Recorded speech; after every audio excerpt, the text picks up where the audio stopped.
the door, so no extra. Outside, or no, Yeah, because we were getting the guy next door, but We was. hopefully. There we go. Is that working then? Yeah. Alright, Okay, start whenever you're ready. so go ahead and just say, hi, I'm Quentin Roe, da-da-da, and the, whatever you got. Hi, I'm Quentin Roe. I'm president of William G. Roe Sons. We're a now fourth generation, although I'm the third generation, agribusiness in Winter Haven. The company's going to be 96 years old this year. Wow, that's great. Okay, so tell us a little bit about how it started. Your grandfather, right? Yes, my grandfather was W.G. Roe, G-E-E. He was a young man in upstate New York. He cut ice as a young man on the Hudson River, and he would store that ice in ice houses beside the river. During the summer, they would float those 300-pound chunks of ice down the river to New York City to supply different parts of the city with ice for the summer. His particular area of service was into the produce market, which was at that time called the Water Street Market in New York. He learned the customers there and eventually started taking growers' fruit from upstate in the Hudson River Valley. So the growers would have their fruit chilled on the way down, and he would sell the fruit to the brokers or the dealers down in New York City and then take the money back to the growers. It was a pretty good deal. In the process, he learned that whole business of buying and selling fruit.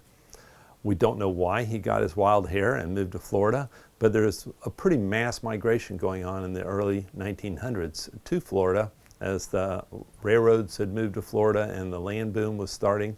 And so he saw an opportunity in this fledgling citrus industry. His first stop was Crescent City, and he worked in Crescent City for a while. We're not sure exactly how long, but he finally got to Winter Haven somewhere 1917, 1918. Willard Roe, his oldest son, was born in Winter Haven in 1919. Perfect. Okay, so then at that point, Excuse me. no, that's okay. So at that point, he somehow found the wherewithal to build a packing house. Do you have any of that information? Well, that's a really fascinating story. So the packing house that we're currently in is 96 years old, and it was built by Seaboard Coastline, one of the railroad spurs off of the Platte Railroads and the Flagler Railroads. And they built a lot of packing houses, a lot of spurs all down through the center part of the state to get the old pine wood out of the state and the cypress wood out of the state. And they built packing houses for growers, prominent growers, so that those growers would then convert all their freight over to the rail lines instead of being on the steamship lines. And that eventually put the steamship lines out of business, or mostly out of business. So it was a ruthless, hard-nosed business type of situation, but this packing house and literally dozens and dozens of packing houses across the state of Florida got built by the railroad for the freight. 1 second, can you put that string behind you? Yes, sir. Not sure how behind me that's going, but Yeah, I didn't see that, thanks. Okay, so he got into Winter Haven and to the fruit business here, and and the packing house was built, and he started selling fruit under a number of different labels to market it into different channels, I guess. So maybe tell us a little bit about some of the citrus labels, and then we'll segue into that one. so his earliest brand that he used that we've been able to recognize was True Blue, and it was in Winter Haven Fruit Sales Corp. Why he picked Winter Haven's Fruit Sales Corp, we don't know. But not too long after that, he also developed a company called William G. Roe and Company. So both of those were predecessors of William G. Roe and Sons. Winter Haven Fruit Sales Corporation completed its tenure as a company somewhere around 1926 when this packing house was built and W.G. Roe and Sons was formed. William G. Roe and Company continued on as the Grove Holding side of the family business for another 50 years. So then, now let's go into the behind the stuff behind the labels, the reasons, you know, why you called them what they were, and start with the True Blue and talk about the crate itself. So this is a neat prize that Brenda has procured for us. Wow, this is so cool. This is, I hope I'm okay lifting this label, but this is, as you can see, this is True Blue label.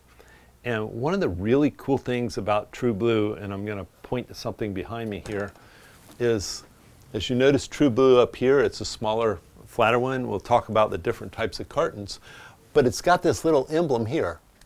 And that holds true as you move through all the different labels that he created over the years. Now that tells us a lot, but we don't know exactly why. But True Blue was obviously something very special to my grandfather, and I don't know what I don't know, but it is interesting that True Blue was there. This particular carton is Winter Haven Fruit Sales Corp.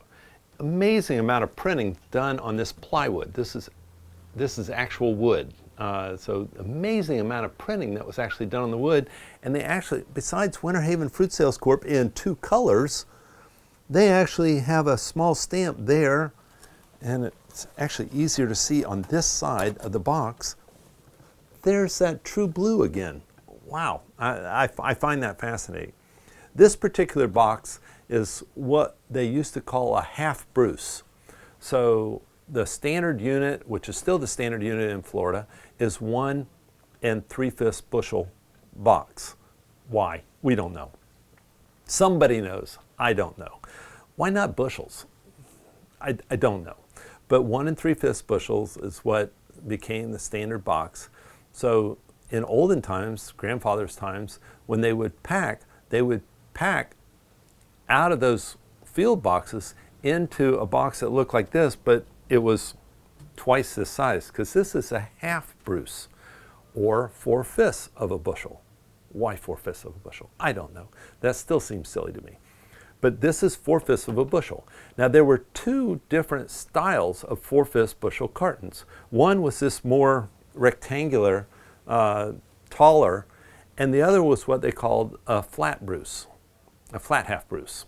And it was more for tangerines. So I suspect they packed oranges into this one. This label size here of True Blue is the same label size you see up here for Combat, True Tone, Red Deer, Blue Night. This larger label here, True Type and Blue Lake, those were used on the 1 3/5 bushel cartons. So it's interesting looking at this history of these cartons and boxes. I mean, this is a wooden box. I bet this weighs 8 or 9 pounds all by itself, empty. That's compared to the cardboard today, where you're dealing with maybe 3/4 of a pound to do the same job. Okay, let's stop right there and replace the crate where you Sorry. can see it in the shot. So that was good. Okay, tell me when you're ready.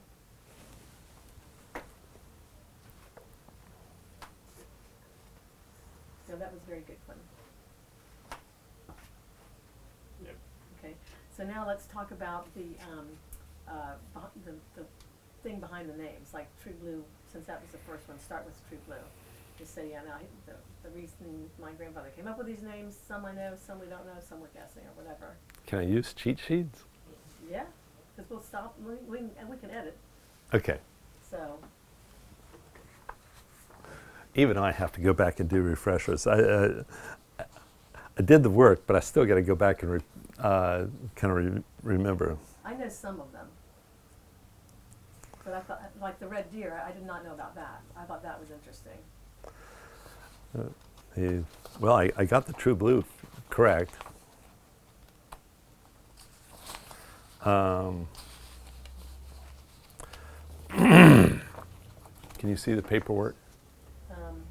Sage, can you see the paperwork in his hand if he leaves it? On this wide, yes. On the wide, yes. Yes, you can. Not on the close-up. Wide.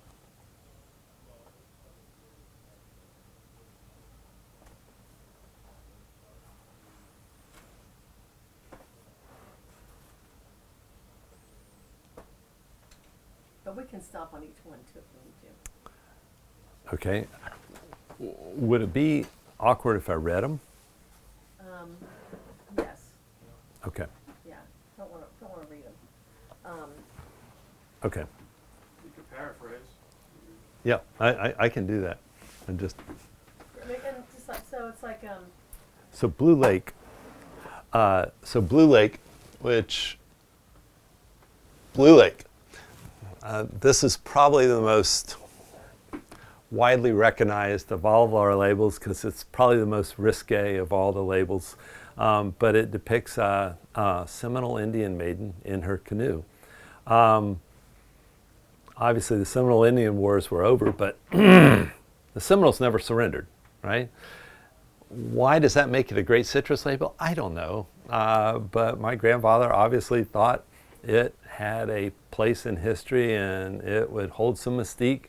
And that was the reason a lot of the labels were done back then. So Blue Lake is Seminole Indian maiden in her canoe, and she's scantily dressed, and it's a favorite of the family. was there a blue lake? Was there actually a blue lake, or was it just, because he carried blue, being blue throughout all of his labels, and almost all of them, I guess. But I just wondered, was there really a blue lake? Was her name? I don't know that a Blue Lake figured into any history. It may have, and there may be a Blue Lake, and it's a great question, and it's a lost answer. So instead of saying that, say, I don't think there was an actual blue lake, but he carried blue throughout a lot of his labels. Okay. Such as, and then segue into like Blue Night, True Blue, that kind of thing. So I don't know if there was actually a Blue Lake per se, but blue was a very common theme throughout all of us work, from True Blue to Blue Lake to True Blue to Blue Night. Blue was a popular part of his vernacular for whatever reason.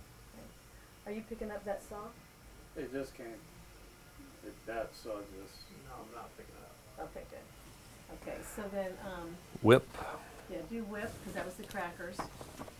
Because they said they would drive the cattle from here across the state to Punta Gorda, Mhm. is what I remember.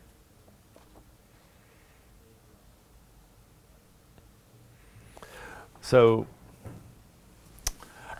the whip label is an interesting label. During the early 1900s, Florida, because the Spanish had brought cattle to Florida and then cattle had gotten loose, Florida had this wild population of cows that were tied up in all the swamps and marshes throughout Florida. And during the early 1900s, you had cowboys, real live cowboys, that would go through and fight the mosquitoes to get those wild steer out, and they would drive those wild steer to Punta Gorda to put on ships to take to Cuba, where Cuba was paying a lot of money for the cows. The early cowboys in Florida were called crackers because they would crack their whips. So these big long whips, they would take them and they would crack them, and that's how they would drive the cattle out of those tangled up marshes that they were in. So the whip is a key part of Florida's history, and my grandfather felt like that was a meaningful emblem to put on one of his labels. And the same thing with lasso, kind of the same theme, because of the cowboy and Indians were a big Yes. influence at that particular time. Roy Rogers, I don't know when Roy Rogers came around, but So- Murphy, Yes. Where is Lasso? bottom left. So Lasso label is a William G. Roe and Sons label. So we know that that was a post-1926 label. The Western movies were starting to come on in the 30s and 40s. So the Lasso label was more of a tribute to the Westerns that were going on and the use of the lasso in the Western United States and in those movies. It was a popular theme, so that seems to be where he was, the inspiration for that label. Let me see. So let's do, you don't have to do Blue Night because we don't really know much about that one, right? No, it was more of a, once again, the 40s and 50s medieval. Right. The combat, though, I like that one because she was talking about, because his boys went to, served World War in the II. war. Yeah. And that's William G. Roe and Sons. Yes.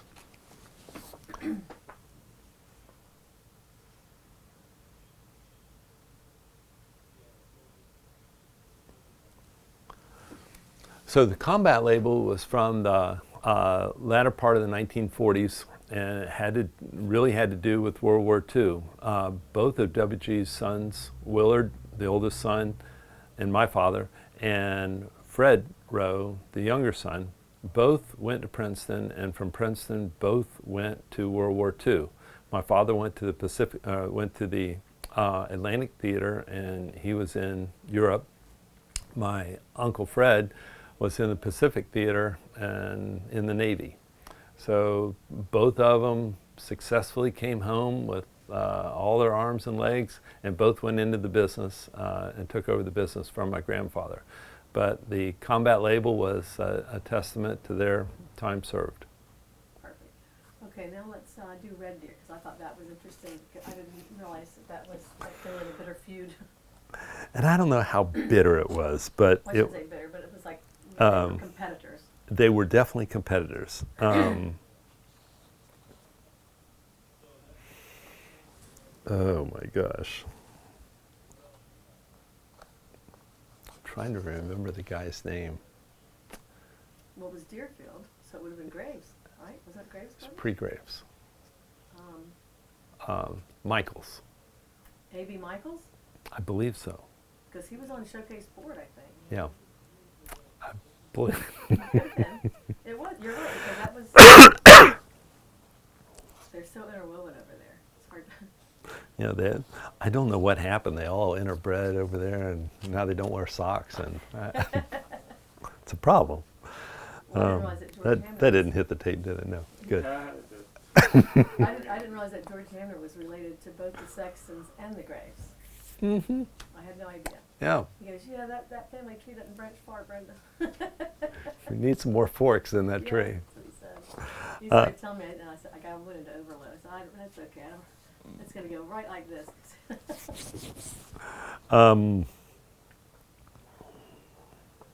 Yeah, so the Red Deer label at the top. The Red Deer label was an interesting label because there was this very famous packer over on the East Coast in Wabasso called Deerfield Groves. And as the deer is in that name, all of his famous labels, it was the most famous grapefruit label during the 40s and 50s. And this label, somehow my grandfather became obsessed with that label and the premium it got, because all the fruit was sold in the auction markets. Okay, everything went to the auction markets, and so it went to the highest bidder. And then you had guys out there, you had these the brokers at the auction markets that would represent all these different growers, all these different labels. That's the reason why there were so many different labels. So this label might sell for this price and that, but everybody got to see it because it was all published 3 times a week. Giant green sheets is what they call them. So you could look at who was getting the highest marks for anything. Well, Deerfield always got the highest marks for grapefruit. And I'm sure it was a thorn in my grandfather's side. So he decided he was going to develop a label that was a knockoff of the famous Deerfield Grove labels, and that's what that one was. So it was probably a very big thorn in the side of the Deerfield Grove owners, and it continued for a decade or two, and I don't know why it stopped, but he quit using it, whether that was a friend saying that's enough or whether there was no longer an economic reason to use it. Did he stop selling grapefruit? Maybe just concentrate on the tangerines, or what?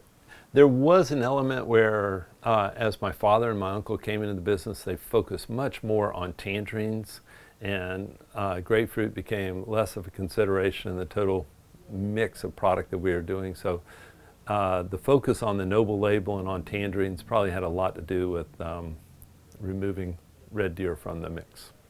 So tell us about the Noble label, because that did come into play when the two boys came back in, because they had the Princeton crest on that, right? So there was an original Noble label, and I don't have a copy of it up here, but it was one of my grandfather's original labels from the late 20s. And it rose in prominence as time went on, but it was in cursive. The original Noble label was in cursive. And I've seen pictures of it. I don't have an original copy of it. But that label, by the time my father and uncle came along, that became their go-to-market label of the, probably right around 1950 as they were settling in. And as they came back, they redesigned that label, and they put the Princeton crest into the label as a centerpiece of that, where they went to school, and that's what they built on. In a later version of my generation, we remodeled the Princeton crest again and put 3 stars at the bottom of it to represent the 3 sons of Willard. So I guess that was a little selfish, but that's what you get to do with labels. It's gone through another remake now that has nothing to do with the crest or anything else. It's these modern marketers, you know, they want a different look. But the Noble label has gone through a lot of transformation as it's moved through the decades. But it's still in use today? It is still, the Noble label is our flagship label today. So if we have a mission for the next decade, it's to make Noble known throughout the consumer world, Okay, at least in the United States. Okay, True Type. Do you want to talk about that at all? Because that's, again, Blue Lake and True Type are some of the most popular labels by people who collect them. Yeah. But I think it was more just a, you know, bow to the Indians and. Yeah. I never understood why it was called True Type.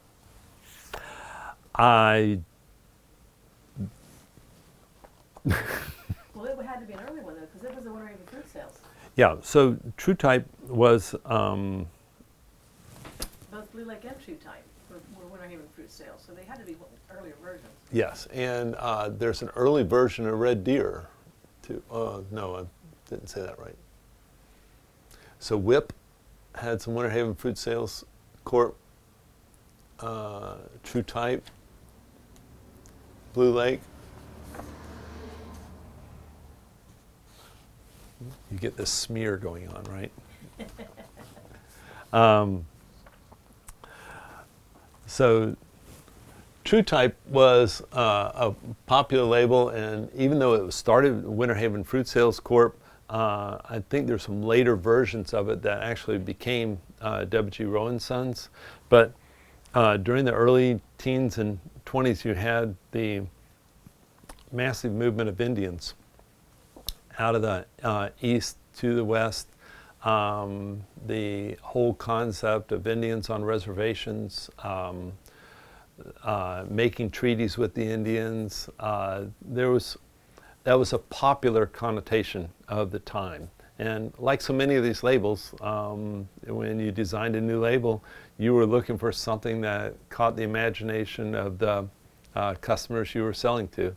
So True Type is really an amazing piece of art. and it characterizes the peaceful peace pipe, if you will. And I think all of us have a lot of reservations about what all that means today, but back then it was a very positive connotation. Good. Let me see. Now, do the customers actually see that, or was it just the fruit brokers, fruit buyers that would see that? Do you know? So, very little of any of this artwork was probably ever seen by an end consumer, unless they bought a full carton. But all of this fruit was loaded onto either steamships or later on onto rail cars. And as time progressed, those rail cars were refrigerated. Even on the steamship lines, they were trying to do it with ice. So the whole idea of an icebox car is exactly what that was. There were literally a couple tons of ice put in either end of the box car, and the fruit was loaded in, and the ice was, I don't know how the cool was supposed to transfer, but it was better than hot. I guess that was the concept.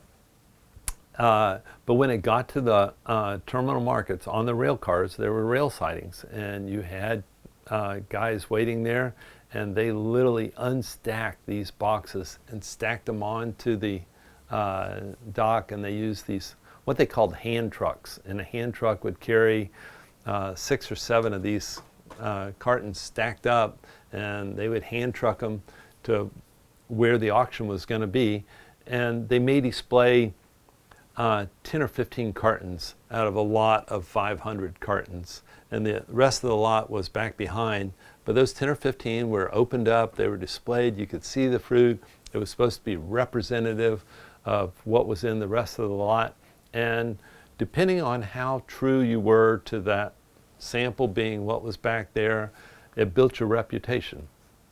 So if you went to an auction market, and everybody went to auction markets, so if you went to an auction market and you had 4,000 cartons of fruit, well, you didn't want to overplay one label that day that you had 4,000 cartons of fruit, so you might pack it in 4 different labels, so you only had 1,000 cartons of each label there. And the auctioneer would tell some fanciful story about this label or that label, or why this one's better, or what's going on here. And that was for the buyers to believe. And whether the buyer was a very small little mom and pop grocery store at the time, a corner market, whether it was a fruit stand, whatever it was, that was the story they believed, and they took those wooden cartons back. And from what I understand, these wooden cartons that all produce came in were popular building blocks in homes at the time.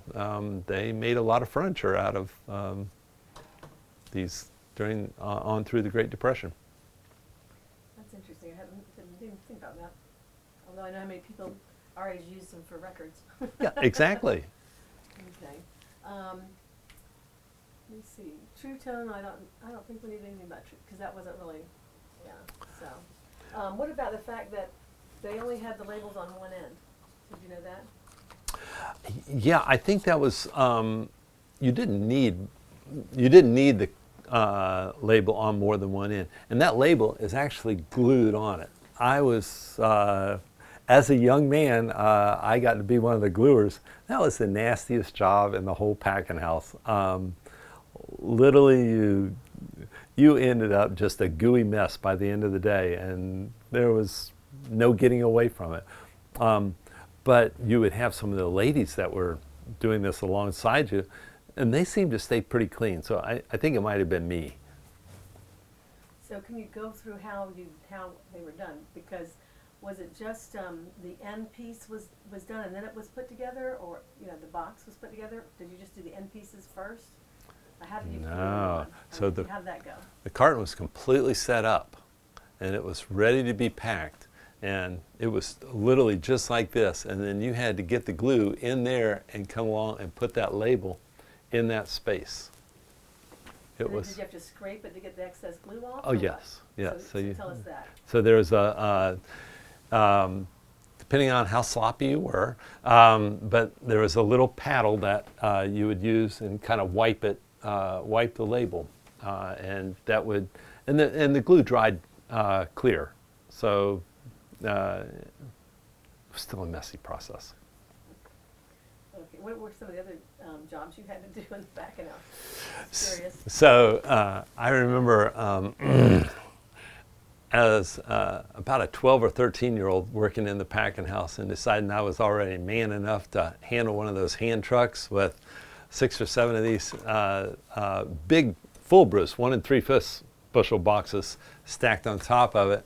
I was going to show my dad just how strong I was, and I got about 10 feet, and all of a sudden I lost the balance, and that thing came over on top of me and pinned me to the ground, and several people had to pull it off of me to get me up. So that wasn't so good. I was, as a young man, young teenager, 15, 16, 17, I was fortunate enough to be, we still were loading rail cars at the side of the packing house. So literally the rail car would have 3 or 4 rail cars that would get shuttled in, dropped off. You would open up the side of them. By then they had more refrigeration characteristics. It wasn't the old ice cars anymore. But you had to hand stack everything into those cars. By then we were strictly using a 4/5 bushel, but it was still wood. And you would literally have to stack those wooden cartons. And you were stacking them up 7 feet tall. It was a fascinating time to remember. Yeah, considering they're 12 inches. So when the tops of them, all the pictures I've seen of them, they have like that little mound on them. They're not completely flat. Is that the case or not? So this one would have had a wooden top nailed to the top, okay? And that was early stuff. By the time I came along and we were packing into a flat, what we called the wooden flats, they actually had metal tabs, and so they were called wire bounds. And the wire bounds, once the ladies had packed all the fruit in them, they would push them off, and there was a guy there with, it was the strangest tool in the world. It would remind you of nunchucks, okay? But it had this sloppy thing, but it had a hook on the end of a metal thing, and he would hook the thing, and it would twist that metal down and close the carton. And you had 3 or 4 of those on the top of a wooden flat. But would it go all the way flat when it did it, or was it mounted a little bit? Was it? Because I always saw they were mounted on the top. Yeah, we didn't quite understand squeezing fruit as Yeah, much then as we do now. So yeah, those cartons were tight packed with fruit and then closed, and the top would actually bow with the pressure on the fruit. So I don't think that was good policy. We don't do that anymore. We actually have one of those things that they use to close the wire-bound boxes with. So, anyways, this is a slide. So, it said that Dick Pope was the one who came about. I don't know if he. I'm sorry. I'm gonna have to cut. I need to switch my battery. Okay. But just to set it up, so it said that Dick Pope was the one who either created the wire-bound. Okay, tell us about the Hebrew label. So one of the really interesting labels, and I'm sorry we don't have a picture up here, but was my father's Hebrew label. And in, I guess you would call it Yiddish, that would be the language name. In Yiddish is written the word Florida, and it's written in yellow across a black background. And the combination of those colors, the word Florida, once again, so much of the trade in New York City was by Jewish brokers. And that just seemed to find a lot of favor for my grandfather during that period of time. How long it went on, we don't know. It's a fairly rare label to find, but it's pretty cool. It's just another piece of that. Why did they use that? Why did they do this? It's fun. It seems like he was very intent on marketing and was very creative with that, especially that time. I mean, any folks say anything about that, or just don't really know? So I think if I summarize my grandfather, he had some of that native marketing intelligence. He did not have a lot of education, a lot of formal education, but he had that native, natural sense of what was going to work. If he hit a roadblock, he went around it. If somebody said he couldn't do it, well, he figured out a way he could do it. If people tried to block his operations, no, you're not going to block it. There's an interesting story that my father told about him during the Great Depression. The banks were closing everywhere, right? There was no more way to protect your money. So he would have armed guards go up with his loads of fruit to New York City, sit at the auction while the auctioneer sold it. They would collect the money in cash because there were no banks. There were no places to go cash. There were no checks that were good. There was none of that. If you can imagine that in America. So it was all cash. In strong boxes, they would load that cash, and those armed guards would get on the train and ride that cash box all the way back down to my grandfather. For a couple of years, he did all of his business in cash that way. And there were literally guards at my father's house as he was a young boy growing up during that period of time. So interesting, you just don't say quit. You're not going to give up. There's a way around it. You can figure it out, and he did. Now, he was thought by many in the industry to be, what was it that they called, a very individual. I can't remember. Maybe that was it was him. It was Yeah. your dad. Yeah, I mean your grandfather. But they both were very individualistic men. So, that's on that at all. I think individualistic is a good description of the grandfather that I know stories about, and certainly the father that raised me. They were proud, strong men that saw the world through a lens that other people may or may not have seen it through, but they acted on it, and they were forceful in driving forward and making things happen. They were not passive. Okay. Any other stories you want to tell us about? It's probably 1,000. I know that might be for another day then, because I know you've got another meeting. Okay, I think that's a wrap then. Very good. Thank Thank you, guys.